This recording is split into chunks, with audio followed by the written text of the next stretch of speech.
ให้งานดู3 คนคือเสียงแขนดูหลังสุดเสียงแขนจอมเทียนเสียงโห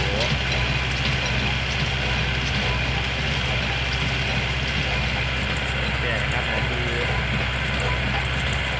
เรื่องเครื่องให้เสียงโหเที่ยวเอาเรื่องอะไร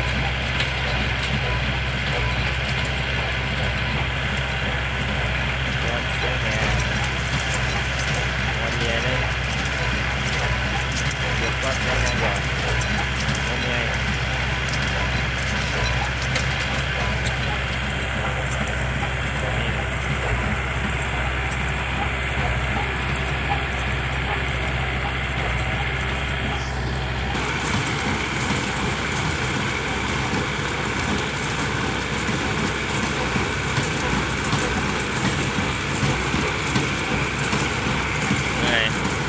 สวยงั้นได้แต่กันตะเกียบทำมาก่อนเขาดอกเงยล่ะสุดท้ายนี่ที่รังเป่าเสื้อ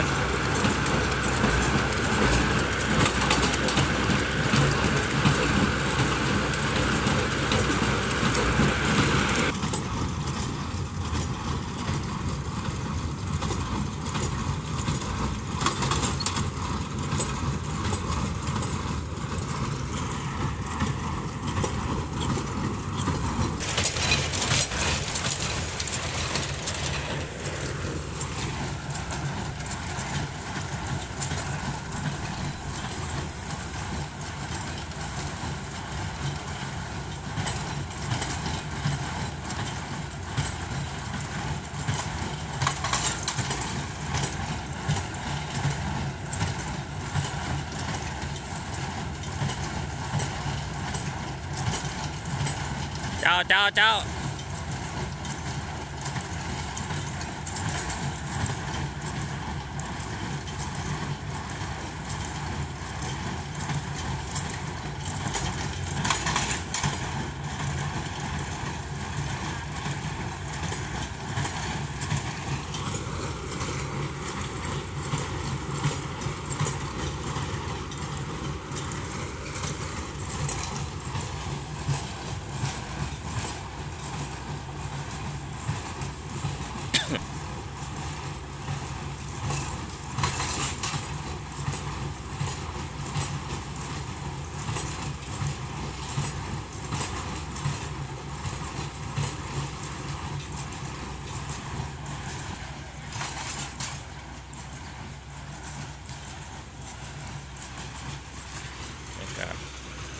การดับเพลิงอยู่บ้านก่อนซ้าย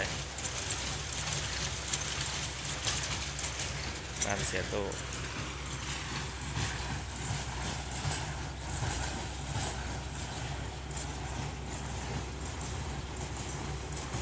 การเครื่องเป็น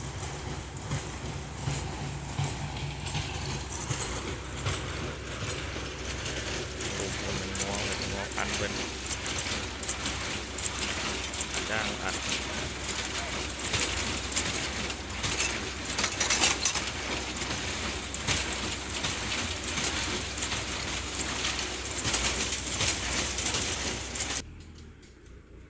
ง่ายมอง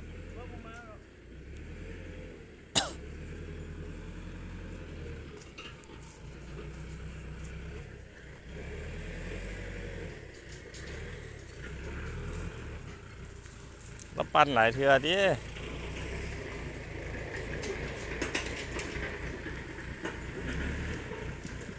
เฟืองแล้วปั้นเทือเดียวที่โอเคเฟืองแล้วปั้นเทือเดียวที่อย่างคือ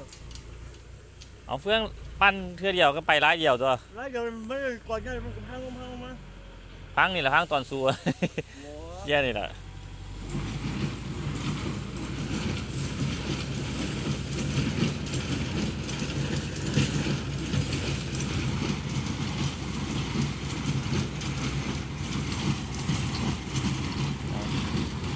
จะไม่คิดนะสามารถกดได้กดติดตามนะ